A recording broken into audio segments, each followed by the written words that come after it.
I guess, first of all, the topic of this is about building resilient communities.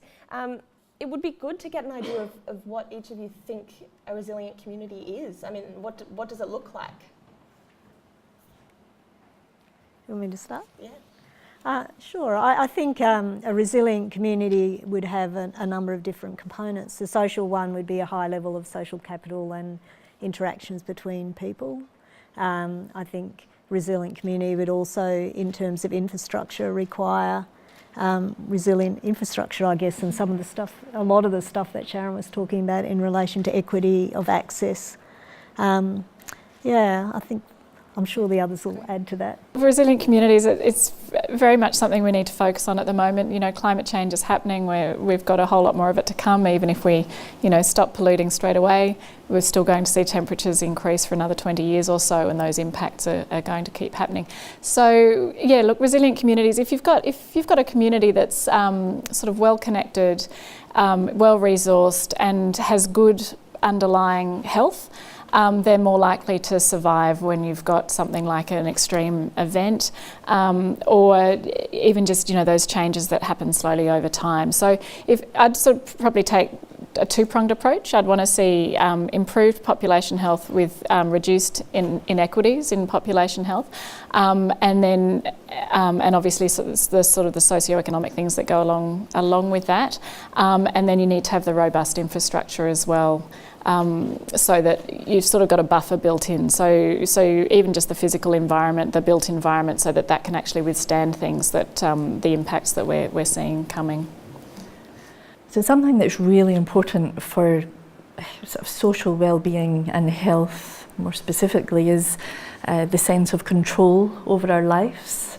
So this sort of notion of psychosocial control over our lives, so control over the sorts of decisions that affect us, and then over the implementation of those decisions. So getting all of the issues that we've been speaking about in terms of the hard wiring in some respects for enabling resilient societies, it's vital that we feel that we're in control. So one of the analysis that came out after Hurricane Katrina back in New Orleans was this sense of absolutely not having control at the time, and that was partly because of some of the social inequities that were in place.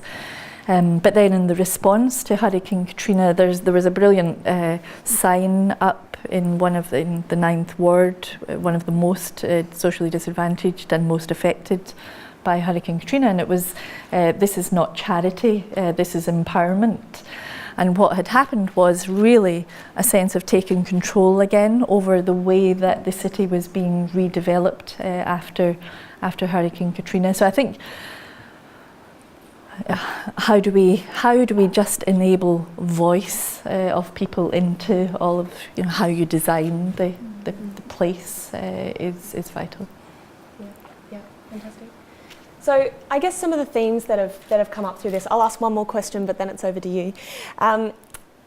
A lack of control, but also an increasing complexity. And it's very difficult for us to deal with how complex these issues are. And for instance, we're thinking about health, we're thinking about social, we're thinking about climate. There are so many different elements that are wrapped up in that.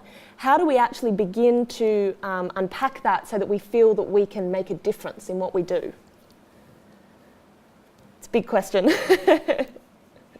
I think it's one of the challenges in relation to particularly climate activism. I think it can be quite disempowering. So what seems to work is to really, obviously to work with others and to build a sense of a movement. And in a way, it doesn't really matter what aspect we're working on, as long as it's kind of around the area, because both many hands make light work, but also it's raising the profile as an issue for the community and for decision makers. I don't think there's a right and wrong way to do it. Can I talk about the community organising now? Yeah. So I'm the convener of the Wilderness Society nationally, and one of the things I'm really proud of with the Wilderness Society is over the last couple of years has really invested heavily in community organising, because there's an understanding that mostly the environment movement in Australia and probably elsewhere tends to reach the same people, and that we're really not going to make big change unless we kind of reach other people and let their voices also be heard and engaged. So through community organising, each campaign centre around the country has 2 community organisers whose job is to not reach out to the usual suspects, but to start organising in areas where people may have an interest in nature but not be engaged in that way. So they have small groups, and then they train people to go out and build their own networks and so on, so it snowballs. And where it's been really successful has been so far in Sydney and in Brisbane. So we've got now groups of people talking about the environment and climate change and land clearing and the like in parts of Sydney and Brisbane where normally you wouldn't see many people. One of the key leaders is a motor mechanic out in Sydney's west. And they're initially deciding, part of that was for them to figure out what things they wanted to work on. But now, as they're getting more empowered and more engaged in the issue, they're becoming much more engaged in some of the campaigns that the Wilderness Society and others are engaged in. So they're working on climate change and on land clearing, and ultimately to change some of the laws in relation to environmental protection. So I think that type of approach is really important. I think for too long we've been talking to ourselves, and that doesn't really give us enough power. Okay. Thanks. So look, I guess one of the ways to start this is you get groups of people like we have here coming together to talk to each other and to learn from each other. And it is very important not to just be talking to the same group of people that you always talk to, or in academia, not just to be sort of working with people within your own discipline. It's very important to actually reach out and to work with people in other areas. So just for some people it's a novel concept. For example, if they might be designing a transport system, to actually consider that transport system could impact on how communities interact, how people living in a community interact with each other, or the impact that might then have on people's mental health within that community. So it's sort of getting an understanding of how working on what we think of as one particular type of system actually is part of a much, much bigger system, and all of those things can impact on community health and well-being. So yeah, very important to talk to people from who aren't just working in the same area that you're working in, but actually come from completely different areas as well. So. Yeah, and I think as well, so it's true that it is, it's big, all of these issues, it's basically everything about humanity as we know it, isn't it? But that doesn't mean that every single person has to take on all of that. That is incredibly disempowering. Nobody can take on all of that. So part of that is, as colleagues have just been saying, so being part of a collective that is addressing parts of it, taking on bite-sized chunks of it, but seeing it in that bigger context, and I think always using the sorts of conversations is to position it in a bigger context. But what are the bites? You need small wins. You're not going to.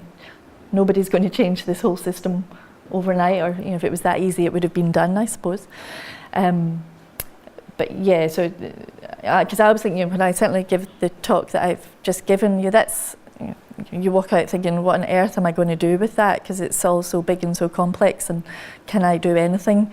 Well, no one person's going to do all of it, but among us globally we'll be doing bits of it, and it's the connecting it together, I think, that becomes important. There is a global movement of urban slum dwellers, which are actually some of the most organised voices around these issues. So partly very much a bottom-up mobilisation from the various informal settlements around the world, supported by some aid money, and then enabled by some private sector mechanisms. But really, they're at the table when it comes to some of the the reworking of the big informal settlements in Kenya, the one that I was shown in Rio. You know, you've got millions and millions of people living there. That's making a difference. So, but we can do better. And similarly to small island developing states have been banding together as well. So you've got islands in the Pacific working with islands in the Caribbean and small islands elsewhere to sort of highlight their particular vulnerability to climate change. And when those groups get together, they actually can have a very powerful voice. And that's sort of a good kind of message to get out from today too, that, you know, individually nobody's going to be listening to one tiny little island necessarily, but you get a whole bunch of islands together and they can actually, you know, cause change, bring about change. Yeah, I was just thinking about 350.org's Break Free last year, where over a period of time there was mass civil disobedience across every inhabited continent. And if you check out the video, because I show it a lot at lectures because I love watching it. But basically, you know, there are countries like Australia and European countries and so on taking action, but all around the world people were taking action and really making their voices heard, and it really demonstrates that, you know, we are part of a global movement and that there are very active people all over, particularly people who's going to be most affected. Yeah. So there's a good conversation going on about universal basic income. It would be one thing. There's pros and cons to that, but at least it's a conversation that's happening. I don't think there's not a silver bullet. Again, if we had a silver bullet, some would be very rich from that.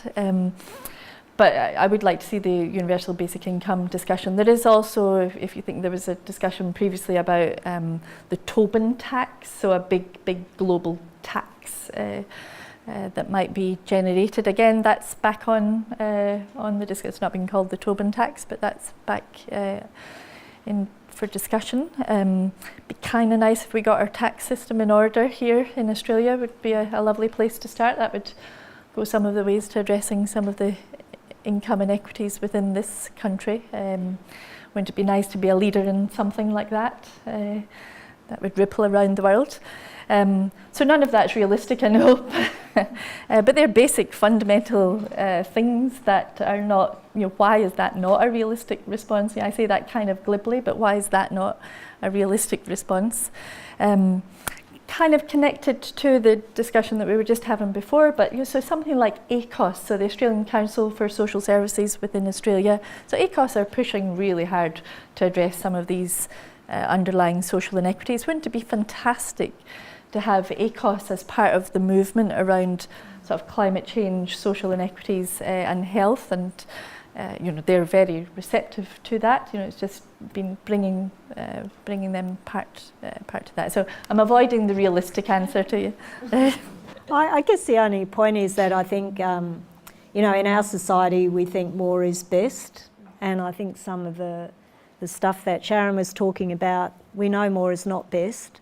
It's not best for us and it's not best for our environment. So I think in terms of part of that activism around climate and so on, I think, you know, that promotion and the word, it's out there, it's just not out there strong enough. So that if because I think part of it is if we're aspiring for less, then we'd be more likely to consider how that might be better shared around. So there's another question that has come through Twitter about, particularly when it comes to the built environment, for instance, solar panels are said to do amazing things for our energy system and for the built environment.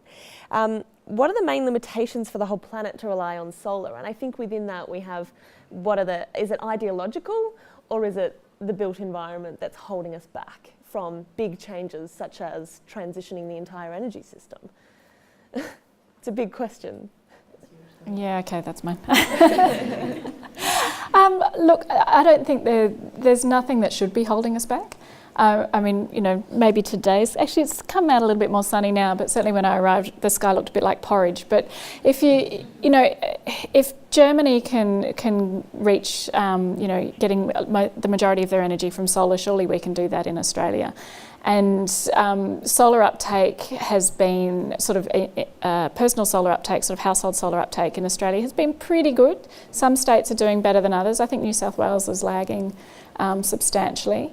And a lot of it is about, you know, what buttons you push, you know, what triggers you can change, or what you can change to make things easier for people to take up solar. So at the moment it's a very expensive thing for households to invest in. So just to get solar panels, you know, a big system on your roof is around about $8,000, $10,000, and that is a huge outlay. And if we're talking about income inequalities, for example, it's not going to be the people living on lower incomes who are going to be able to afford to do that. So, you know, there's all this, you know, let's reduce your energy bill by putting solar on your roof. Well, that's all very well, but where's my $10,000 in my pocket that I need to be able to do that? So at the moment we subsidise energy in Australia. We subsidise the coal industry to a massive amount. And yet there's this, you keep hearing from politicians how, we don't want to subsidise solar, we don't want to subsidise wind. Well, why not? You know, you're choosing to subsidise coal instead. So it's about where you choose to put the money. It's not about not having the money to do these things. It's about where you actually choose to put it. In terms of capacity, Australia is certainly in an enviable position in terms of its renewable resources. We have solar, we have wind. These are all things that we can actually move on with and get going with, but there's that, you know, political reluctance to actually change where you're putting your money. So it's not about not being able to do it or not being able to afford to do it. It's about choosing to choosing to subsidise the coal industry rather than choosing to subsidise renewable energy. There's a gorgeous analysis of mainstream media in North America that just demonstrates how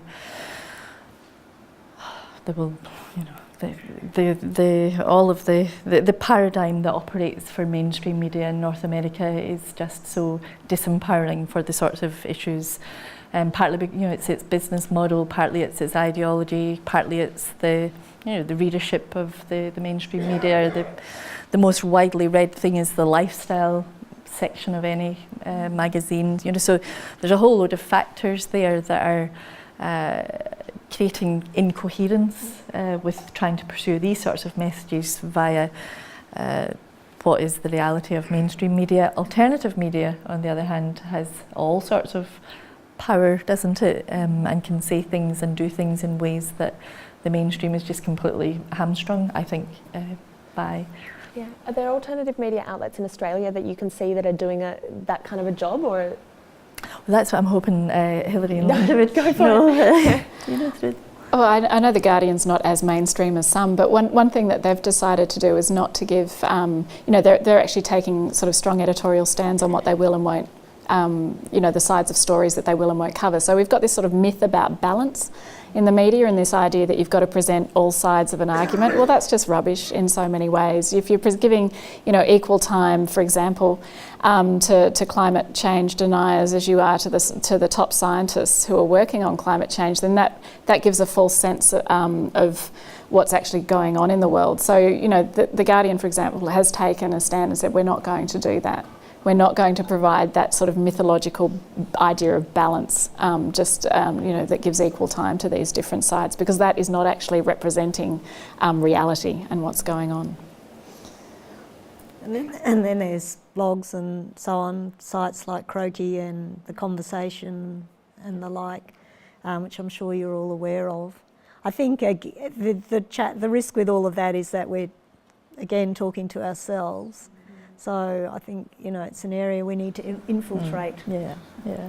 I would strongly support that. If you only write for Croaky or some of those, we're just talking to us in the room. But there are many other of those sorts of alternative media outlets that are not health oriented or climate change oriented, but that we should be engaging in very strongly. And I think Jeremy, you're in the room.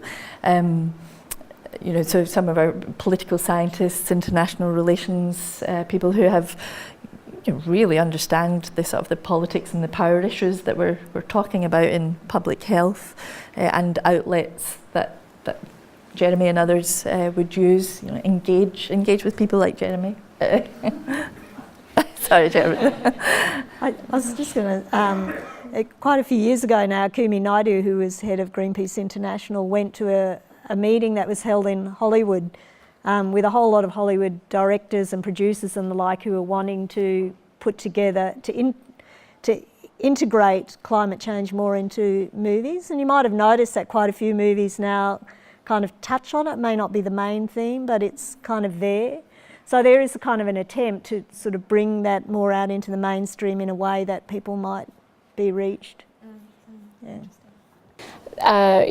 Melbourne several years ago, I don't know, however many of you were here in 2009 for that really awful heat wave. So, we do see this happening now. 200 people died in that heat wave that shouldn't have died. And the people who are most vulnerable in those sorts of events are older people, people who are unwell, people who are socially isolated, people who live in neighbourhoods where they don't feel safe because they're not opening up their windows at night time to cool the house down. So we certainly do have vulnerable populations here in Australia, and depending on the particular impact, that might change a little bit, but the overall sort of populations that are vulnerable don't. So if talking about social and economic disadvantage, so older people, people who are unwell, as I mentioned, less mobile, less access to transport, socially isolated, they may not have family members or neighbours checking in on them to make sure that they're okay. So that's if we're talking about heat. If we're talking about coastal flooding, well, obviously, the communities that are right on the coast. Sort of in flooding circumstances. In the floods in Brisbane, in Queensland in 2011, that took people by surprise a little bit, and that, in a sense, was less about social and economic disadvantage, and just partly, in terms of who died, who was in the way at the time when that tsunami came through, the floodwaters came through. So. It's the kind of thing where we certainly do have more vulnerable populations here in Australia. Overall, obviously, we're fairly well protected because we're wealthy. We've got good infrastructure. We've got a health system that works reasonably well. We've got emergency responders that can work reasonably well. But even in these situations, we still get overwhelmed. So the thunderstorm asthma event in Melbourne last year, for example, that took everybody by surprise just on the sheer scale, and emergency services were completely overwhelmed. So those sorts of things are the lessons that we need to learn from to work out how we can actually respond better and be better prepared into the future. And one of the things that's difficult is we don't know how bad this is going to get yet. We've got a bit of an idea and we know what some of the risks are, but every now and then something like the thunderstorm asthma event will come at us from the side. Can I just to add to, so if you think of everything that Hilary's just described, they're basic social inequities. They are not just in the face of climate change.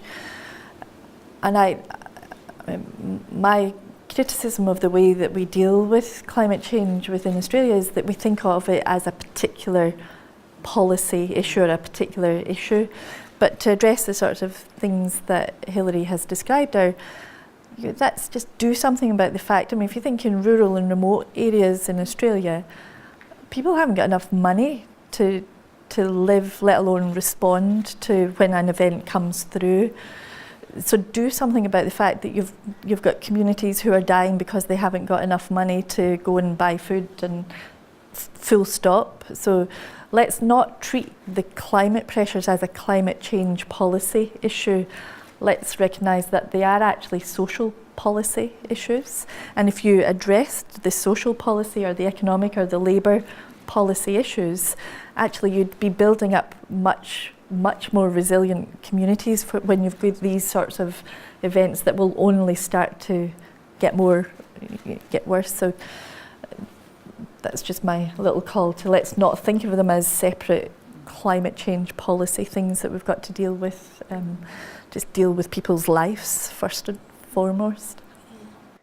In fact, the majority of Australians do accept the science. I don't think they really get how bad it is. For example, my partner was wearing a 350.org t-shirt to work the other day because they were moving, anyway, blah. And but one of his colleagues said, "What's that all about?" And he said, "Oh, 350 is the safe level of, the upper level of carbon dioxide in the atmosphere, and and we're now at over 400, and this is having all these impacts." And his colleague said, "Really? I didn't know that. Like, she knew about climate change, but she didn't know about the extent." And I think that's really where we're missing, is that kind of sense of urgency, because I think if that was more accepted amongst people who do accept the science, then I think that really starts to then get the voice that can counter some of the other stuff. Just sort of recognising that there's a whole thing at the moment where the Minerals Council of Australia is, and a significant number of our government are wanting to basically stop tax deduction for organisations that participate in advocacy, whereas the Minerals Council actually does a lot of advocacy and claims a lot of tax deduction.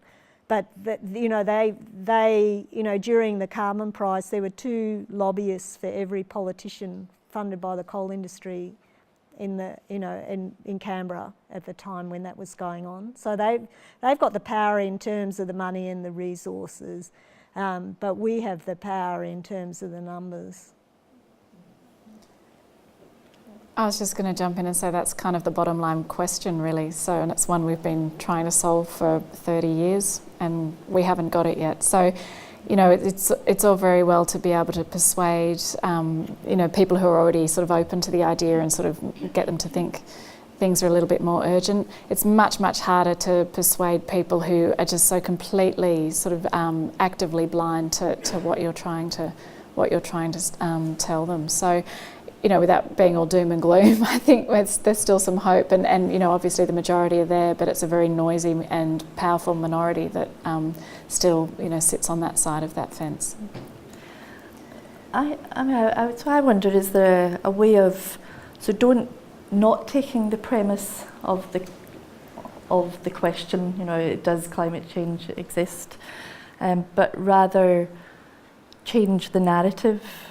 Yeah, so it's the conversation is, these are the sorts of things that are going to be helpful moving forward.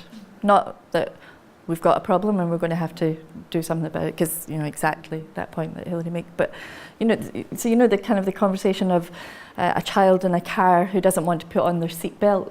Yeah, and so it's not of you've got to put on your seatbelt or not. It's, do you want me to put your seatbelt on, or do you want to put it on yourself? So you change the premise of the discussion. And I just wonder whether there's something that we need to do that just actually doesn't give that legitimacy anymore. Yeah. So we could all try that. Yeah. Yeah. Another question that's come through along those lines. So we know that making the issue digestible or media friendly can help start some of these conversations.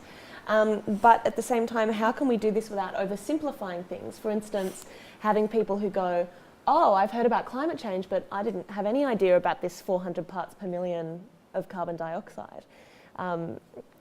So how do we not oversimplify and yet make the issue easily understood? Can I just jump in? I think making it more palatable on a sort of a human and personal scale.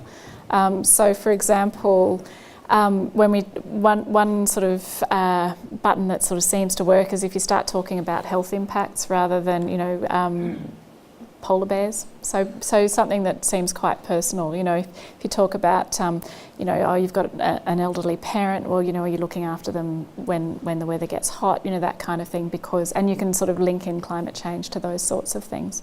So making it very personal and making it sort of, I guess, the immediacy without making people panic is a bit of a trick as well. But yeah, sort of showing people how climate change can affect them personally, and particularly through health, because people do care about the health of their families, the health of their friends. And so if you can sort of put it in that kind of perspective, and I think thunderstorm asthma was a one for that too. Just, it really came, did seem to come out of nowhere for lots of people. And it wasn't a traditionally vulnerable group of people that were actually at risk of this. It was people who you wouldn't normally have thought to be sort of at risk from climate-related events. So I think, making it sort of much more of a personal and immediate sort of thing rather than something that's way off in the future. There's a group of scientists in the United States who, or communication kind of scientists, who were interested in the question, and they found that the majority of people in the United States didn't understand the basic science, like in terms of reflection of heat back to the earth. And so they did a study where they developed a series of, there's a 30-second version, a 1 minute, a 3-minute version, basically explaining that basic science. And then they put it out to people, and they found that when people understood that basic science, then they were more willing to accept and understand the whole concept of climate change. Because when you think about it otherwise, it's like, well, how can it be possible this invisible gas do something? They found that worked. They've got these nice little things you can share on social media and the like. But it's interesting. I mean, I don't know in Australia, but I would imagine it may not be quite as high in the United States, but I imagine that there's probably a significant proportion of Australians who also don't understand that kind of basic science. Yeah, definitely. All right, we have one more question. I have one on here. If not, okay. So in the context of, shall we mention his name, Trump, in the context of the Trump era of inward nationalist policies, what's the potential for local community resilience strategies to change this isolationist approach? So when people are locking down their borders, how do we not? I was kind of interested in, and Sharon reminded us in terms of that power and control thing. And I think there's been quite a lot of analysis around, the Trump phenomenon. One of them relates to this sense of, increasing marginalisation of certain groups and a loss of sense of control that they felt that Trump and that whole thing in the borders and everything is about. I don't know that that's a simple, then comes to a simple solution, but I think, engagement with communities around basic, control, that sort of stuff can be an important part of then people being more outward looking as well. I think he was very good at manipulating that sense of isolation and lack of control that certain people had, to then manipulate them into this kind of hate, or not hate, but distrust of the other, as opposed to, them being engaged and so on, and therefore more open.